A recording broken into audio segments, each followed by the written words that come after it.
I don't know if I still remember how to do this. It's been a minute. Yeah, so technically it's been like 10 days since I uploaded a video, but well, actually it's going to be more than 10 days by the time y'all see this video. However, it has actually been longer than that since I sat in front of a camera, because all that stuff was pretty much like pre-recorded. So yeah, I think the last like few videos, the ones where I'm wearing like a head wrap, they're pre-recorded. So yeah, I might be a little rusty at this thing. So we're just gonna dive right in. Hey y'all, it's Ashley at BOOKISHREALM and I'm back with another video. Today I'm going to be doing my May wrap up, which is going to be interesting because I have not really been keeping track of my May reads like whatsoever. So this is going to be very, very interesting and fun, and I'm not prepared. Are we surprised? We shouldn't be surprised by that at all. So yes, so we're gonna dive in. We're gonna figure this thing out as I go through. But before we get started, I want to talk a little bit about Book of the Month. So thank you so much to Book of the Month for sponsoring this video. If you did not know, Book of the Month is a fast growing and super popular online book service for readers. Their mission is to promote new and emerging authors and help readers discover the books that they love. So the way that the process works is that every single month, the Book of the Month team spends time going through and vetting hundreds of different books. And from these books, they give readers a special curated list of new and early release titles. So when I say early release titles, I do mean that some of these titles we do get our hands on before the actual release date. And this is great because this entire service works to provide readers with more time to actually read and less time doing research. So Book of the Month is also risk-free. You can skip any month that you want and you will not be charged for that month. And one of my favorite things about Book of the Month, as I always say and will forever say, is that I love that Book of the Month focuses on giving readers the opportunity to check out a wide variety of books, not just in the background of the authors, but also in the genres. So there's a little bit of something for everyone, whether you like historical fiction, whether you like literary fiction, fantasy, romance, whatever you like, Book of the Month has a little bit of everything for you to try out. In addition to this, they also have the best prices for newly released hardcovers. As you all know, I'm here, I'm balling on a budget, so I cannot drop $35, $40 for a newly released hardcover, and Book of the Month definitely helps save money on that end. Typically it costs $14.99 a month, but today you can join with the code BOOKISHREALM and you can get your first book for $9.99. I'll be sure to leave that code as well as the link to Book of the Month down in the description box below for you to use. So every month you will receive your books in this blue Book of the Month box, and we're going to go through and see what the selections are for the month of June. Okay, so the first book that I see for the month of June is The Maidens, and I've actually heard a lot about this one from a lot of people who got early review copies of this, and this appears to be some sort of like psychological thriller murder mystery, and it's about a main character who is convinced that this professor at this university is actually a murderer, and there's this secret society, a group of women called the Maidens, that are obsessed with him, and she's trying to figure out exactly what happened, and she's convinced that he's at the center of it all. And apparently this has a lot of Greek mythology woven into it, and if you know anything about me, you know that I absolutely love and adore Greek mythology, so this is one that I'm definitely excited to pick up. The next one is Malibu Rising, and this seems to focus on family dynamics and family secrets. It's about, I believe, 5 kids, 1, 2, 3, 4. It's 4 kids. So it's 4 kids, and it's their annual end of the summer kind of big blowout party, and everyone wants to be friends with them because they are the children of a famous musician, and no one is truly, I think, looking forward to it. And in the description it says that by the end of the night the house is up in flames. So something happens between the start and the end of this party. Secrets are revealed, and I'm a sucker for like family-based books where there's like drama, almost family drama, and secrets come out and nobody is who we think they are as readers, and then family members are not even what they appear to be to each other. So kind of that like twisted sick family element. I'm hoping it's like that. You know, I think this cover can low-key be deceiving, but we'll see. The next one is Sky Falling, and this is about a main character by the name of Sky who would sell her eggs and she would benefit and get the cash. Apparently in high school she was known as most likely to be single, and she had no problem doing that. She doesn't form any attachments to anybody. She just goes and she lives her life as she pleases until one day a young girl approaches her, and this young girl claims to be like one of her eggs. So then she decides to build a relationship. She has some connection to the aunt of the girl. So this is going to be, I think, twisted and interesting, and I think because we're going to be looking at a main character who's not used to forming human attachments, it's going to be kind of a emotional journey for her. The next one that I have here is one that I'm really excited for. This is Nicola Yoon's new book, Instructions for Dancing, and I purposely had stayed away from like reading the synopsis of this one, but now I'm glad that I have read it because it's not anything that I would have anticipated based off of Nicola Yoon's other books. And this is about a main character by the name of Evie, and Evie actually has this gift where she can see how people's romance will begin and how it ends. So she ends up joining this dance class and she meets a guy by the name of X, and she purposely attempts not to fall for him because she's seen so many relationships fail before, and she doesn't want to fall in love and then come out scathed as a result. And I think I just resonate with that description because it's kind of like me in some ways. I think where you have that fear and inhibition from wanting to kind of step into a relationship because you've seen relationships go so bad, whether that's other people's or your own personal relationships. So I think this is one that I'm really going to like, and it is definitely perfect for the summertime. And the last one of the June picks is Half Sick of Shadows by Laura Sebastian.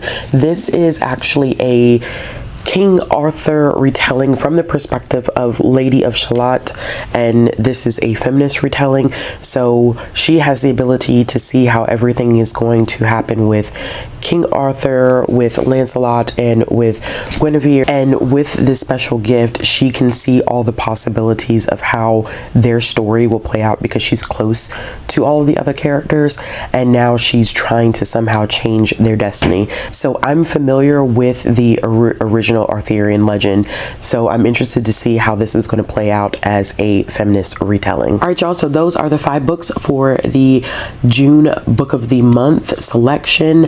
I think they all sound really interesting. As I said before, you can get your first book for $9.99. That code is BOOKISHREALM. I'll make sure I leave that down below in the description box below, as well as the link. And thank you so much to Book of the Month for sponsoring this video. Okay, y'all, so no lie, I did not keep statistics, or I barely kept track of my reading for May. I think May was kind of like that reading slump that I hit, especially because I had taken that time off, I think towards the end of April, beginning of May, and then I also had like a huge vacation at the end of May, and June is pretty much going the same way. I really haven't read anything in the month of June. I haven't felt like reading. Work has been super busy. I've kind of been like detached from the community a little bit because I've had so much stuff going on in the background. So I think I actually only read 3 books, and the rest I believe were comics. So we can talk about the 3 books that I read, and then we can talk about the comics. Now, before I get into any of that, I read a lot of the Ultimate Marvel comics because if you did not know, I'm the new co-host with Zach, and I am of course reading this stuff because we record once a month for the podcast. So I've been reading a lot of Ultimate stuff, a lot of back Ultimate stuff too, just to catch up and have kind of a better knowledge of the Ultimate Universe within Marvel. So I think that what I may do is, even if I've read the Ultimate stuff last month, which I read a lot of it last month because it was my first time recording for the podcast, I'm not going to cover this stuff until I do my June wrap up, because it's a lot of stuff that I need to sort through, and because I'm reading it like issue by issue and not by actual like trade, it takes me a second to kind of figure out what trade I would mark as read on Goodreads. So I talked about this a little bit with Bree, I think.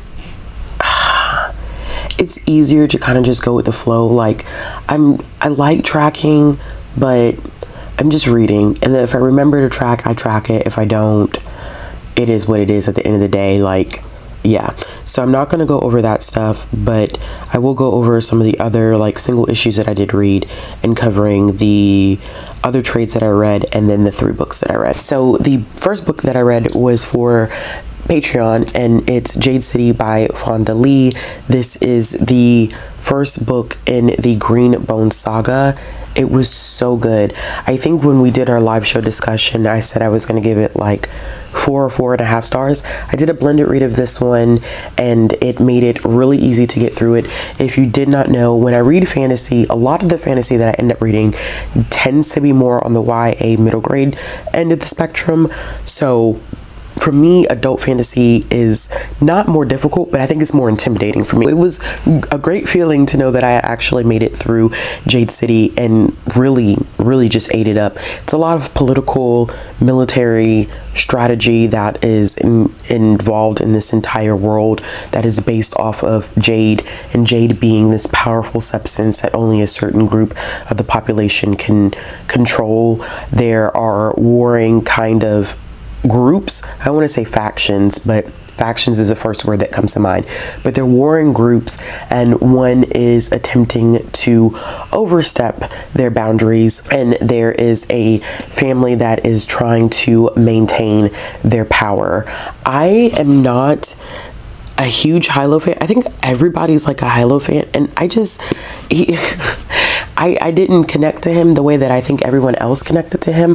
What I do like, and what I'm anticipating, is seeing the role that the women are going to play in future books, because there were a couple of characters in here that were women that I think can make some power moves, especially the sister. Don't ask me about names, y'all. Listen. When I say this is probably going to be like the strangest wrap up that I've ever done in my entire capacity of being on BookTube, as long as I've been on here, it's going to be the strangest. I don't remember anybody's name out of this book except Hilo, because that's who everybody always talks about.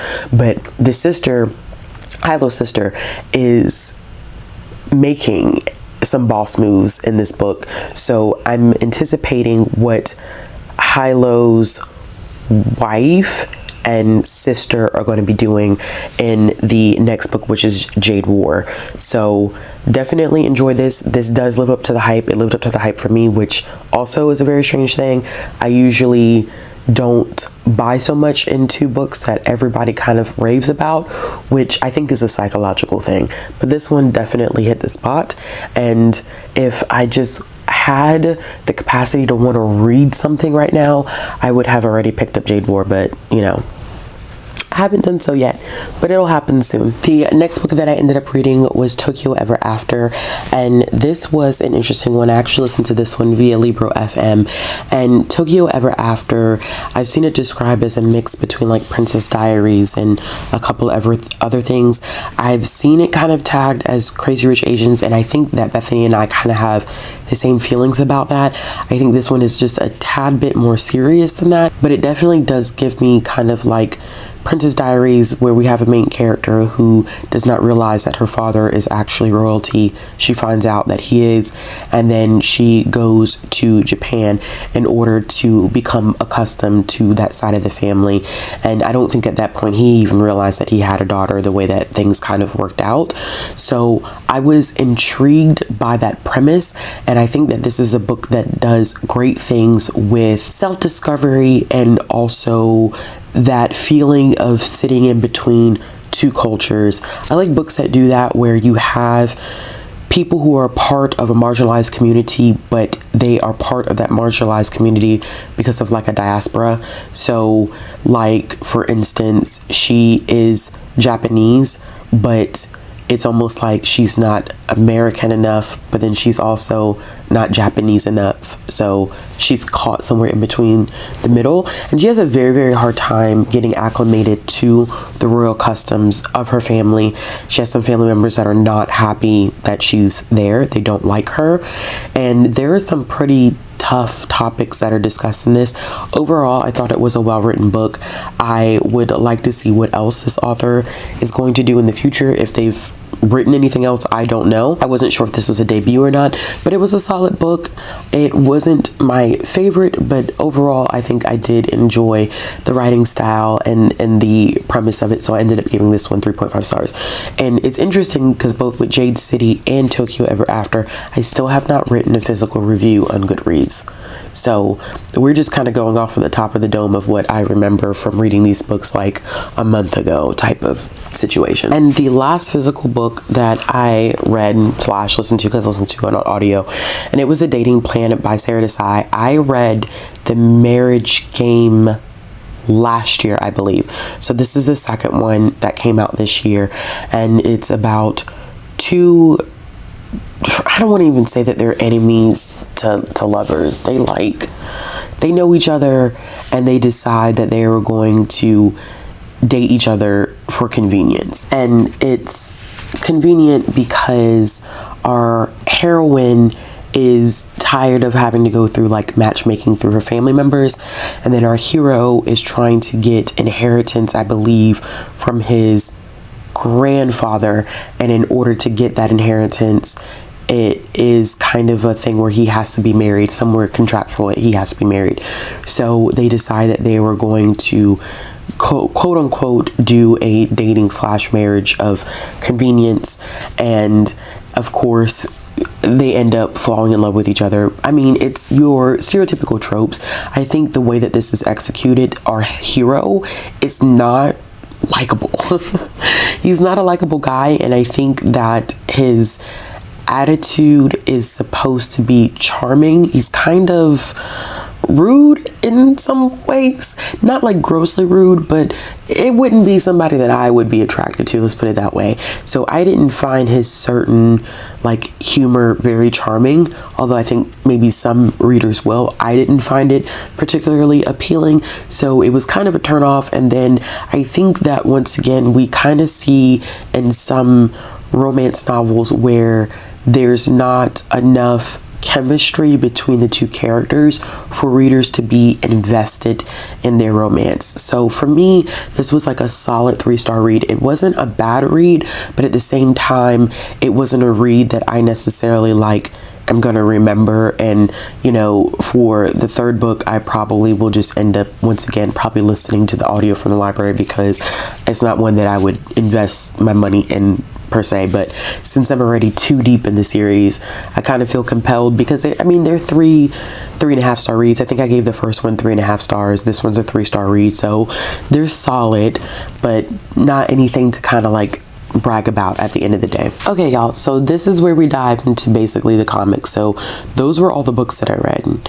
I read 3 books in the month of May, and the rest were comics. I was in a serious reading slump, and like I said, it's happening again this month. I think I've read nothing but comics. I have not finished a book this month, I don't think. I'm like 90% sure that I haven't finished a book this month. But I ended up reading a lot of the trades of Giant Days.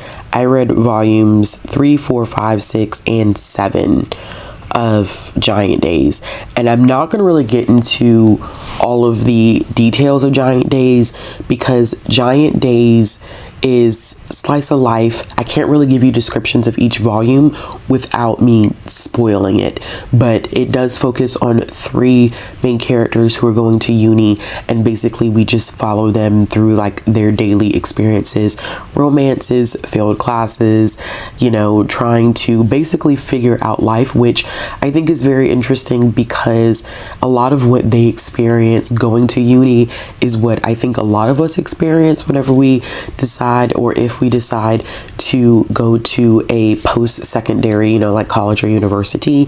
And I love that it's like about friendship. It's about making mistakes, falling in love, getting your heart broken, because it's all things that you really do experience when you are within kind of like that age demographic, that coming of age type of experience. The art is absolutely brilliant. I think that this month, if I ever buckle down and get my life together, I will continue and finish the rest of the series, because I think before, because this has all been a reread for me, I think before I actually had read up to about volume 7, 8, and then I stopped. And I don't want to do that again and just stop.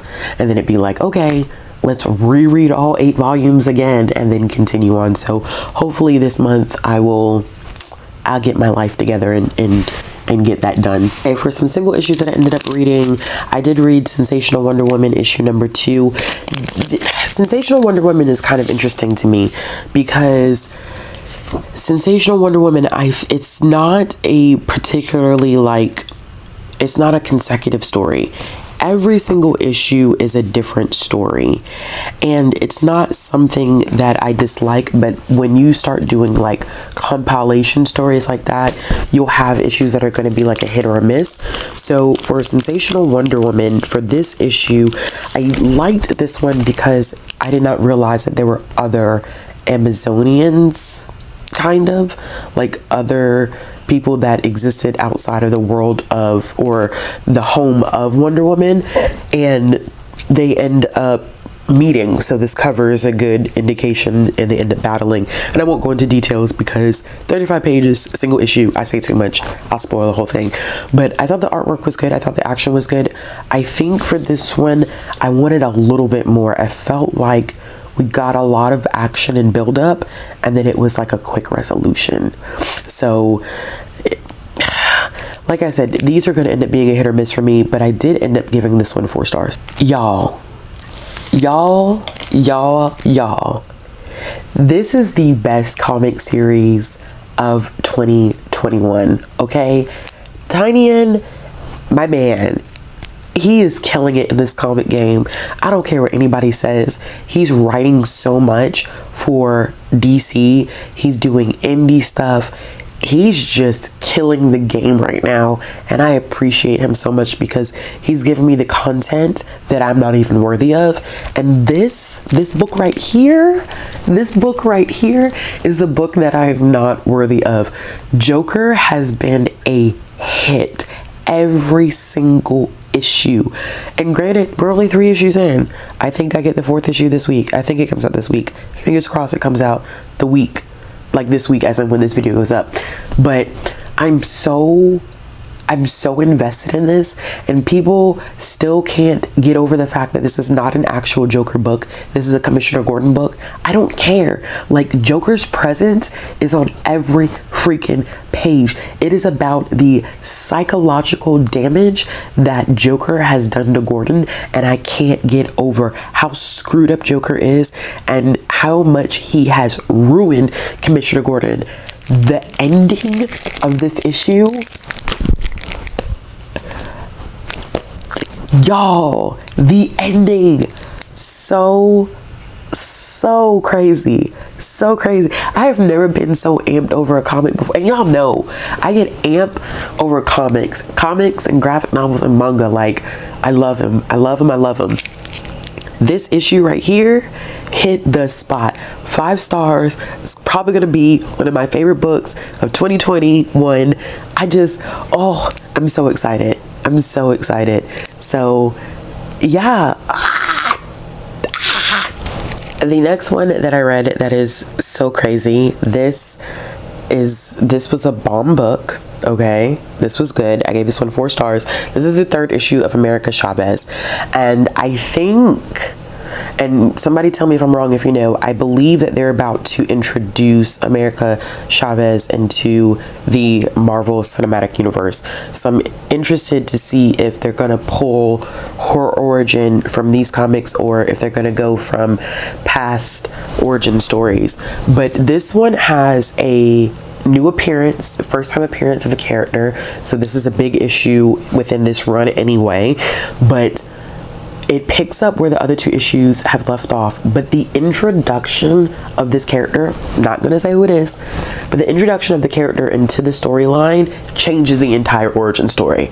It was jaw-dropping. Last page, it was like, oh, I can't believe that what you think is America Chavez's story is not America Chavez's story. It flips the entire thing on its head. So one of my most anticipated and enjoyed comics as well. Not as high up as Joker, but I am really digging the story, and the art is fabulous. It's absolutely beautiful. So the next one that I have here is Batman Detective issue number 2.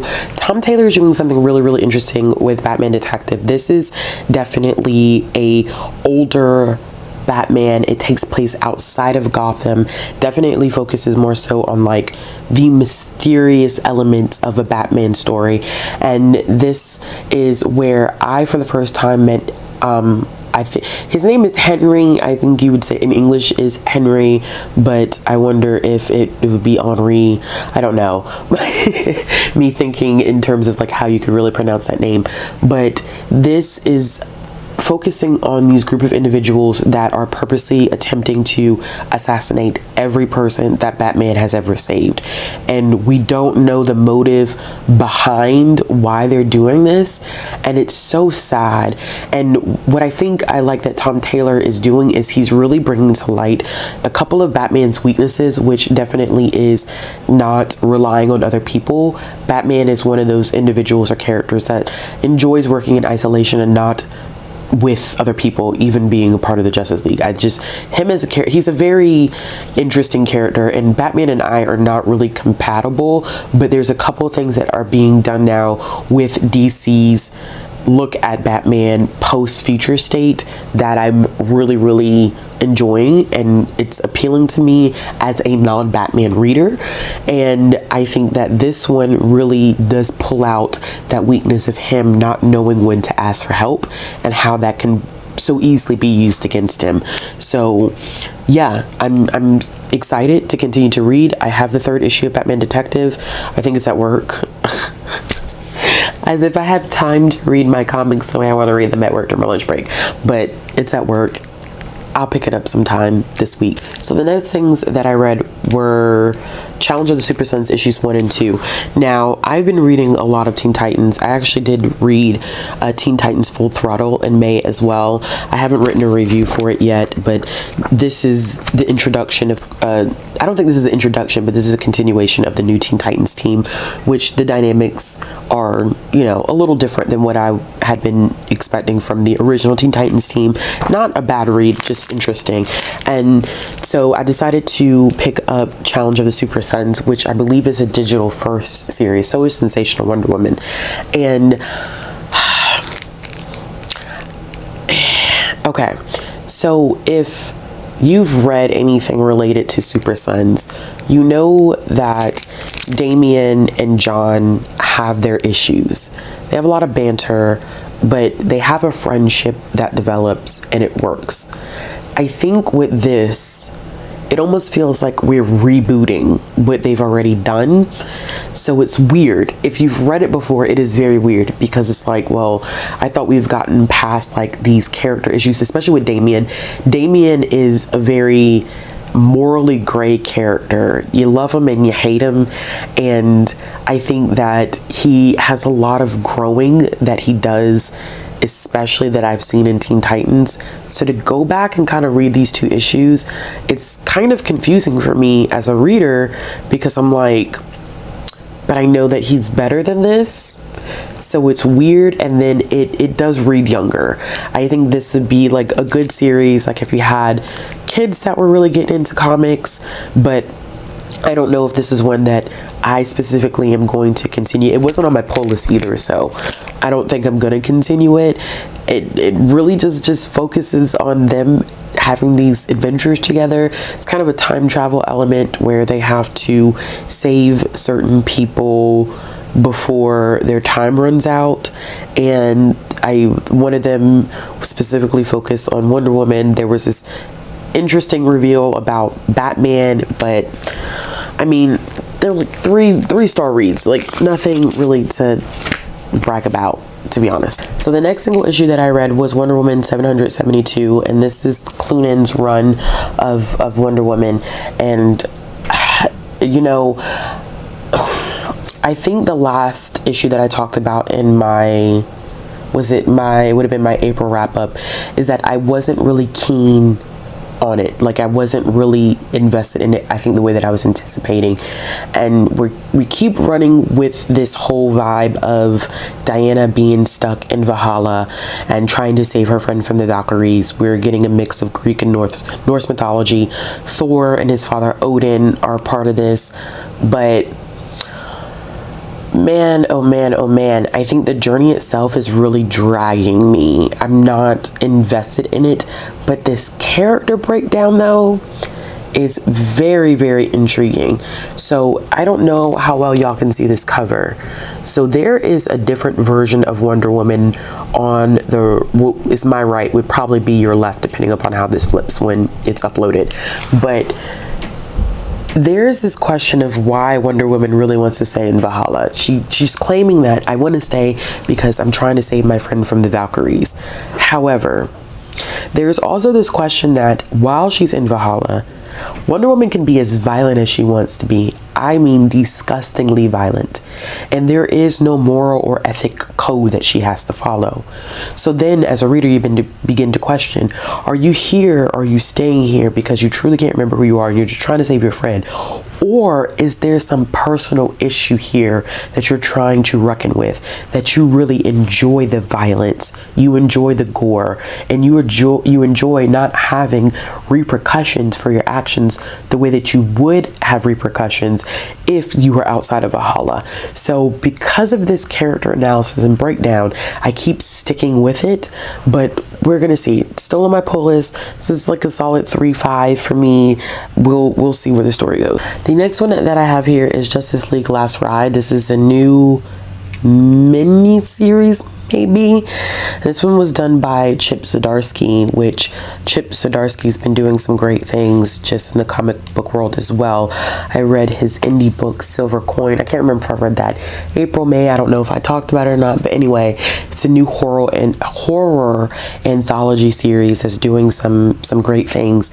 And this is going to be interesting. So we're looking at the Justice League. Bruce and Clark are having issues, okay? They're not getting along. Wonder Woman, Diana, feels caught in between the two. The major gripe that I have with this, and what will continue to be, I think, the downfall in a lot of ways for comic book industry as a whole, is the gatekeeping to some degree. So this is numbered as a number one, right? But what can be frustrating about going into this issue is if you don't know anything about the DC universe, but you're picking this up as a number one, there are things that have happened that are not explained in this at all. So I mean, I believe that there's potential for this stuff to be, you know, explained later on in the series. But I think if I was not an avid comic book reader, and I picked this up and I wanted to just pick up a number one and dive in, it would have been a turnoff, because I would have been so confused, and I don't know if I would have wanted to continue, because I may have worked with the assumption that this stuff is not going to get explained. I don't have any working knowledge. Why would I continue to pick this book up? So it is a great story. I think there are some interesting things happening with Lobo, the Green Lantern Corps, but it's one of those things where it's like, if you don't read comics, I don't know if I would recommend this one as like a place to start, but I enjoyed it. I think I gave it 4 stars. Okay, so I also read issues 107 and 108 of Batman. I didn't mark 108 as read. I read it. Don't know why, because I just finished 109. I'm so all over. I need to get it together. I'm so all over the place. Anyway, I can't remember what I rated 108, but 108 is the introduction of a new character, Miracle Molly, who some people are just over tiny and introducing new characters to like the Batman kind of family. I thought she was interesting. Posed some really interesting like questions to Batman, but this one I didn't enjoy as much. So my issue with this one, with 107, is that I think that it was kind of all over the place. So I couldn't tell whether I needed to focus on the mayor, or the new mayor, Scarecrow, or Ghostmaker, or the Unsanity group, or it's a lot going on at one time. And I get what Tynion is doing, and y'all know I love Tynion to death. He's creating this build up to what would be the magistrate in Future State, which is a huge deal. You know, getting rid of masked vigilantes, which would be the entire Batman family in Gotham, and especially post Joker War, and people feeling like they're just in a state of chaos post Joker War. But I think once that focus becomes a little bit more clear, it would make sense. Like, I enjoyed issue 109. I was really feeling a lot of what he was doing in issue 109, especially with Ghostmaker making an appearance in the main story instead of the backstory, which Ghostmaker's like backstory I could care less about within these comics. Like, I'm just not 100% invested, but it was some interesting things that happened in 109 with Ghostmaker. Now, Harley Quinn is playing an interesting role in this, and a lot of people are like, I don't like what they're doing with Harley Quinn. I get it, especially if you're a huge Harley Quinn fan. Harley Quinn in these books is more morally gray. She's not what she has always been in the past, and a lot of that has to do with the outcome of Joker War and the role that she did or did not play. And of course, that has a lot to do with the emergence of Punchline. So I'm struggling just a tad, I think, with trying to, I understand what they're doing and why they're doing it, and with Punchline almost becoming like the new Harley Quinn. I mean, don't shoot me for saying it, but Punchline has now become the stand-in for Harley Quinn. She is the new Harley Quinn. So because Punchline is a new Harley Quinn, that obsession with Joker and feeling like she understands Joker, you gotta do something with Harley Quinn, and transitioning her into this role of being a morally gray character, someone who used to terrorize Gotham is now back in Gotham trying to save it. It's unique. It's a very, very unique thing that they're doing, and gets even more unique when you see Harley Quinn in issue 109 and she's talking a little bit about Poison Ivy and stuff like that. So, but this was a 3-star. I think with issue 108 I probably was looking at like a 3.5, 4, and I know I talked about 109 kind of, sort of, but I'll talk about that a little bit more in detail when I do my June wrap up. So of course, I read Batman the Second Son. This is a digital first, so I technically could read everything with the next Batman Son, instead of collecting the issues, but I want to collect the issues.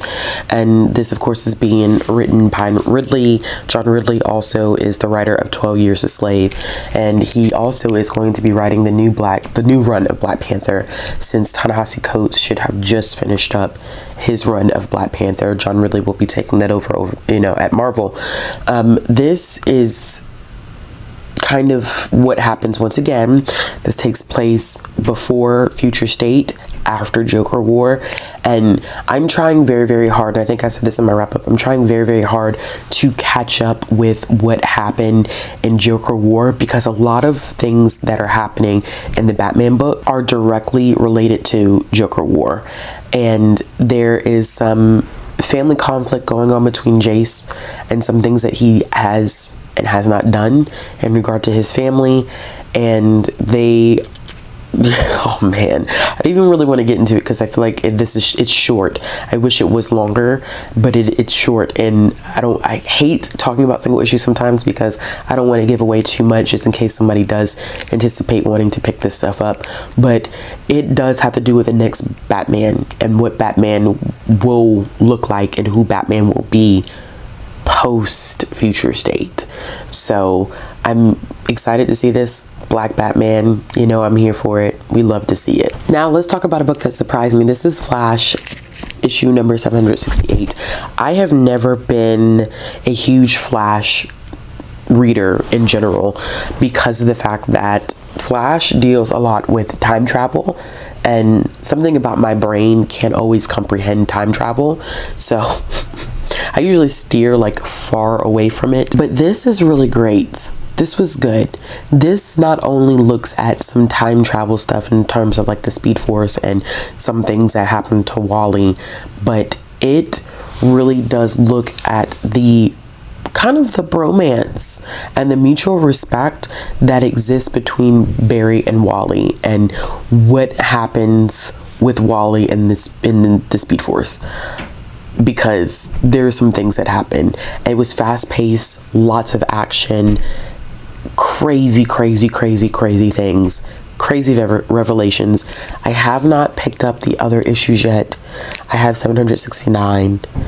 I don't know if I have 770 or not. I think I may have 770 as well. Get on it, y'all. Get on it. This was a surpriser for me. Like, I did enjoy this. Hey y'all, the last couple things that I read, a few picture books.